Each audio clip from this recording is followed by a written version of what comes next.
तुझी काय मज्जा आहे बाबा, रोज नवनवीन साडी नेसून तू फराळाला जात असतेस. नमस्कार मंडळी, मी रोहिणी केंजे, तुमच्या सगळ्यांचं स्वागत आहे माझ्या आजच्या एका नवीन व्हिडिओमध्ये. तर माझी मज्जा आहे असं म्हणणाऱ्या माझ्या नवऱ्याला सांगायचं होतं की घरातलं कोणतंच काम ठेवून मी बाबा जात नाही. माझा जरी उपवास असला तरी तुमच्यासाठी पंचपक्वान्न मात्र मी बनवत असते. तर कालपासून सुट्टी आहे, श्रीशाने तरी अभ्यास केलेला नव्हता म्हणून आज तिचा पहिल्यांदा अभ्यास घ्यायला सुरुवात केली. कारण घरातली कामं तर आवरलेली होती. त्यानंतर आम्ही निघालो होतो फराळासाठी. दुपारी आल्यानंतर पुन्हा तिचा अभ्यास घ्यायला बसली तर ती ते टीचर फ्रेंड बरोबर खेळत होती आणि तिचा मूड अजिबात नव्हता अभ्यास करण्याचा.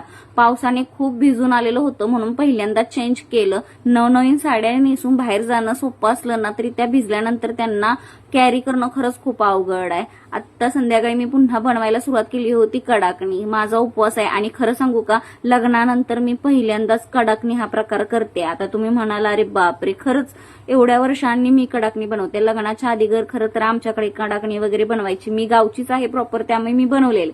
मात्र लग्नानंतर मी कडाकणी हा प्रकार बनवलेला नव्हता. कारण इथे देव पण नाहीयेत आणि कशाला बनवायचा, उपवास वगैरे नव्हता म्हणून मी कधी बनवली नव्हती. मग यावर्षी म्हटलं बनवावीच, आपण देवासाठी पण होतील आणि आपल्यासाठी पण होतील. तर गव्हाचं पीठ आणि थोडंसं मी बेसनाचं पीठ घेतलेलं होतं, त्यामध्ये गुळाचं पाणी करून घातलं आणि ते पीठ मळून घेतलं. थोडीशी वेलची पावडर टाकली. तर मी सर्वात आधी पहिल्यांदा आईला फोन केलेला होता, अगं कडाकणी बनवणार आहे पण काय काय कसं कसं बनवायचं असतं सांग. तुम्ही पण असं फोन करता का? तर मी तर 10 वेळेला बाबा फोन करते कोणताही पदार्थ बनवायचा असला तरी. आई हे कसं बनवायचं, आई ते कसं बनवायचं, देवासाठी काय काय बनवायचं असतं.